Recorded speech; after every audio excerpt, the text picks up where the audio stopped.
Welcome to Bird Dogs Forever, the podcast. We have a treat in store for you today. I have a special guest, Steve Smith. Now, if you subscribe to any hunting dog magazines, you should know Steve well. I don't mean you should know him, you should know his name, because he's the editor of the Retriever Journal, the Pointing Dog Journal, the Traveling Wingshooter, and his son, with Steve, is also doing a magazine called Just Labs. Steve has a long tradition in the outdoors. He knows all the people in the field. So in this segment now, we're going to talk to Steve. We're going to find out what it's like to be a guy who runs a magazine about the sport we love so much. Good evening, Steve. How are you? I'm well, Chris. How are you, sir? Well, I'm doing pretty well here. I'd like you to tell our listeners a little bit how you got into this business of creating sporting magazines for the great unwashed masses of upland game hunters. I'm not sure about the unwashed part. I know the retriever guys are washed because they regularly fall in the lake like I do.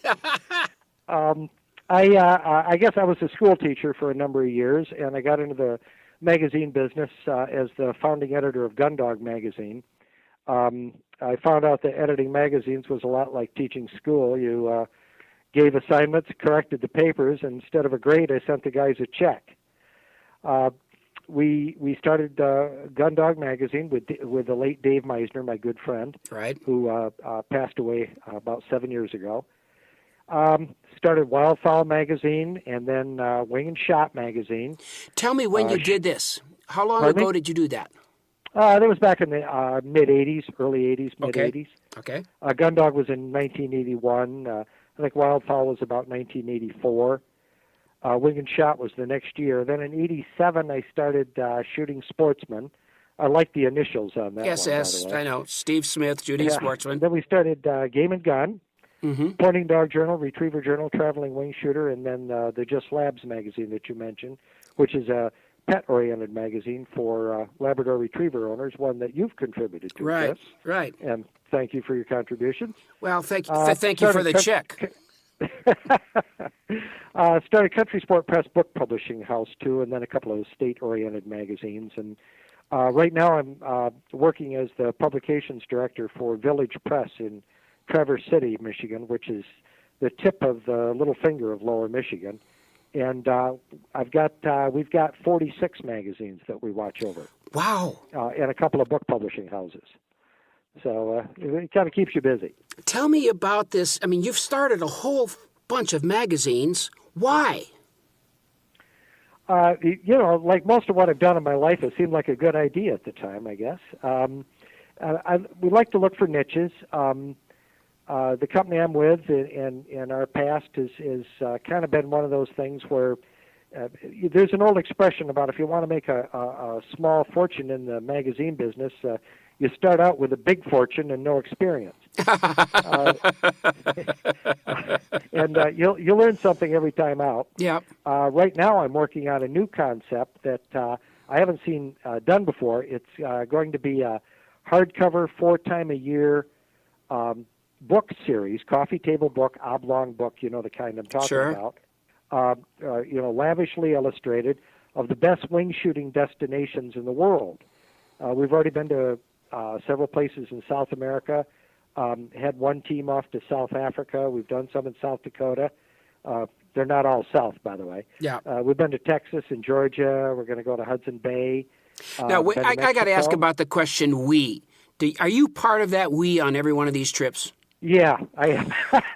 Oh, yeah. Okay. I'll tell you what. I do it to keep down the editorial costs. I don't have to pay myself.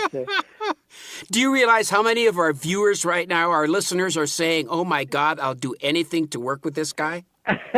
Well, we try to keep the editorial cost down by using staff. That's my story, and I'm sticking to it. Yep. We do still photography. Part of what I'm doing is, as I think you know, I also do a TV show for OLN called Bird Hunters Journal. And, well, OLN got dumped by the Dish Network, or they divorced. Yeah. I think they might have caught a couple of my episodes. Well, I don't know if that's the cause, but all I know is I no longer get OLN. Oh, is that right? No, Well, I that's do too not. bad. Yeah. I've actually seen 2 of the episodes myself. Usually when it comes on, I turn the channel.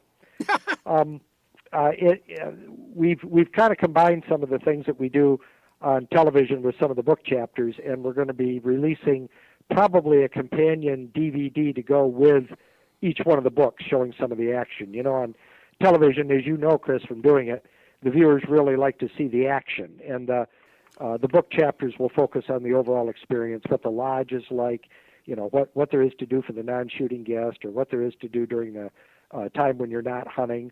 And so the combination of the two, the action DVD is showing, you know, birds being shot and dogs working, will, we think, complement the book series. So that's kind of in the developmental stages right now. We expect to launch, to release the first book in January of 2007. The rest of the company operates, we have a number of magazines that are non-sporting related. We've got them in various groups: aviation magazines, there's some hobby metalworking magazines, equestrian magazines, medical magazines, that sort of thing. You know, I had a very good friend who was a wonderful hunting companion who just died, 2 months ago, named Fred Weniger. I did a show with him in Oklahoma. Fred was the most remarkable businessman I've ever known. I mean, he was CEO of iOmega. When the stock was trading at 3 and they were facing bankruptcy, 2 years later, it was trading at 95. I mean, the guy had money. And the one thing he said that you're doing is always mix the toy box and the toolbox. And you have done that, my friend. Well, thank you. Yeah, I'm trying to.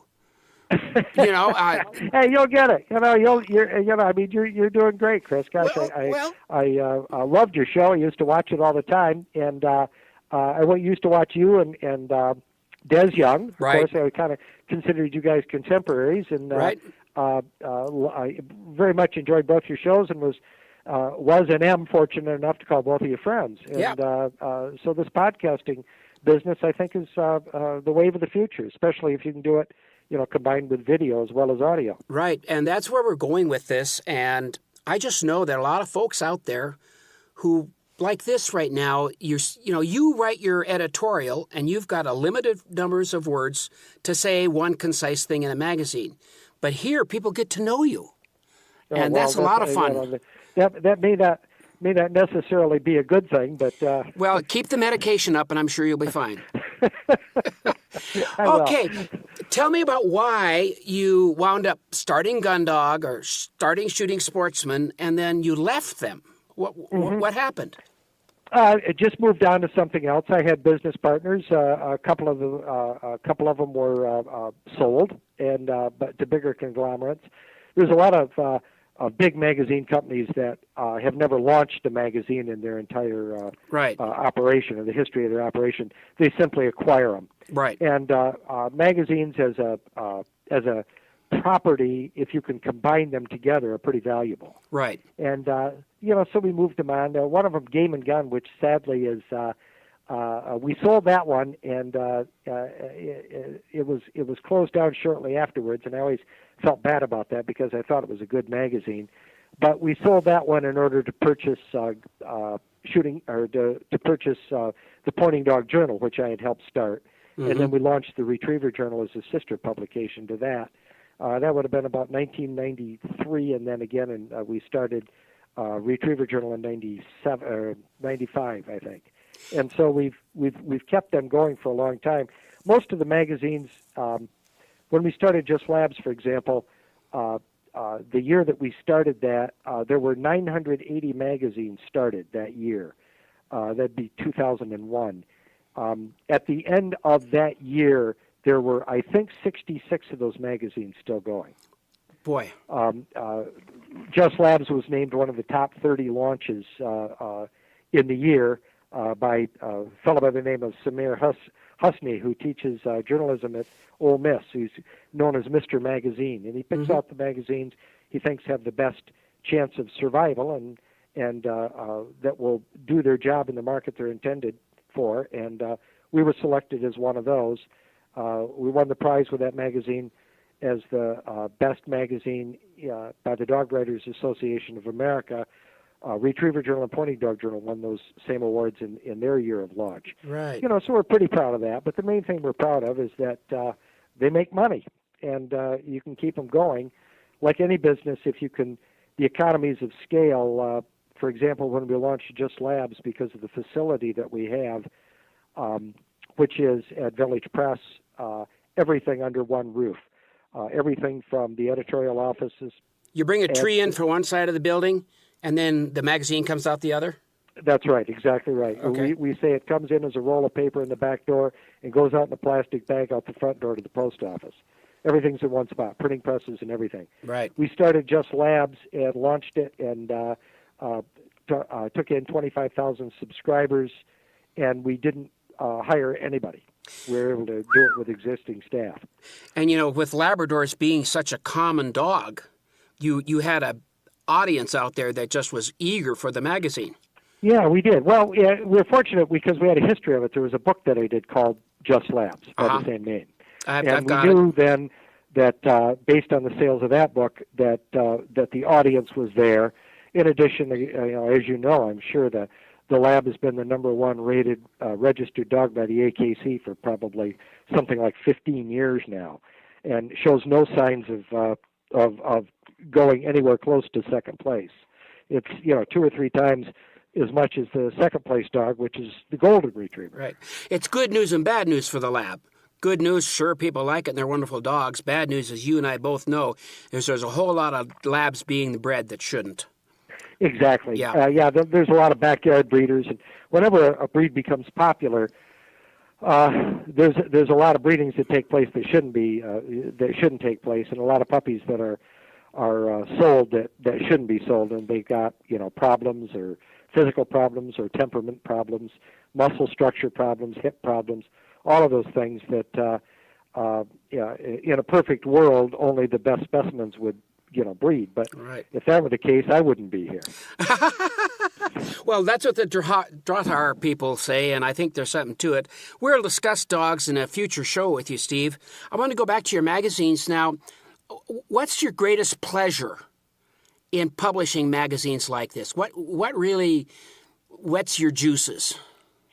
I think probably putting together a magazine that's got an editorial mix that the readers would find pleasing. Hearing from readers that they like something. Like most things, for every person that sends you a compliment of some kind, there's probably 100 that feel the same way that don't bother. Right. Somebody doesn't like something, and you hear from every one of those people. Mm-hmm. But we don't get an awful lot of that. Our people are pretty sophisticated that get our dog magazines. There are other hunting dog magazines out there. Some of the ones I've mentioned are still going, and they're fine magazines. I just I'm asked what's the difference between the Pointing Dog Journal and another hunting dog magazine, and I say, well, our magazine is for the guy who's on his 5th or 6th dog, not his 1st or 2nd one. These guys are real pros. They know what they're doing. They hunt all over the country. They've got multiple dogs. Our average Pointing Dog Journal subscriber has nearly 4 dogs, each one of them. Wow. And they hunt a lot. They hunt something like 33 to 36 days a year, and they'll travel out of state 2 or 3 times a year to hunt. They're very, very serious about it. And they've got a good disposable income, which makes your advertisers happy. Yeah, they're very, very, very happy. Our readers have a tendency to buy the things that are advertised. One of the things that we do always is we like to look at what we call point of sale advertising. There's institutional advertising and point of sale. Institutional is the kind that says, see your Chevy dealer, drink Coca-Cola, call your Beretta dealer, that sort of thing. Those are nice advertisements usually because they pay the top dollar for them because they're big. But there's no way for those people who advertise like that to track sales. Right. They don't know if you're seeing your Chevy dealer or drinking Coca-Cola. But the people who say, here's an ad, I want to sell dog trailers, call 1-800-DOG-TRAILER or something. Right. Those people very carefully track where the responses are coming from, and they always seem to be very happy with the responses they get off our magazines. I found when I was running the television show that making the show was easy, selling the advertising was horrible. Right. And it is. Especially when you're dealing with upland bird hunters, when you go to other television shows where you're bow hunting or you're bass fishing, they sell boats, they sell fishing line, they sell bow and arrows and all that stuff and camouflage and mossy oak. And, you know, upland bird hunters, they get by pretty easily. Yeah. And there aren't that many endemic products. There was a dog food manufacturer who I spoke to about advertising, and he said, I love your show, and I'd love to advertise, but the demographic of our buyers is women between the ages of 35 and 55, and 90% of them do not hunt, and 70% are anti-hunting. If I advertise on your show, I'm probably going to lose market share. Well, yeah, you know, there's somebody that's analyzed their market pretty closely and their demographic pretty closely. You know, our response is, you know, that's wonderful. You've got them. Good for you. Now let's go get the rest of them. Well, Steve, we're going to close this interview, and I'm going to have you back in the future so our listeners can hear you again. Do you have any parting words about where you are in your life and what you're doing? Well, I'm working on the book series. I'm doing the television show, and we've got a pretty good staff at where I work, so I can slip away for a little bit. My son, who covers for me when I'm gone, he's kind of second in command in the publications division. He can't say too much, or I'll sick his mother on him.